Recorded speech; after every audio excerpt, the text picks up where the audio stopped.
ধরনের রোগ হচ্ছে জিঞ্জিভাইটিস যে রোগ।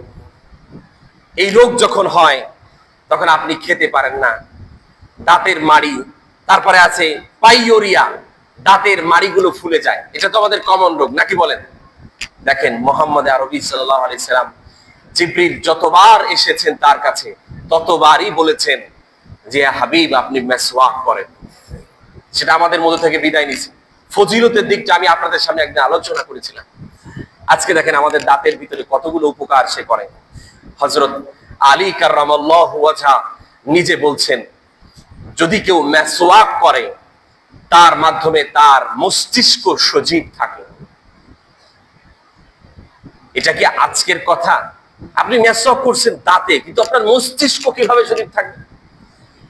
মস্তিষ্কের সাথে কানেক্টিভ হওয়ার জন্য, যোগাযোগ করার জন্য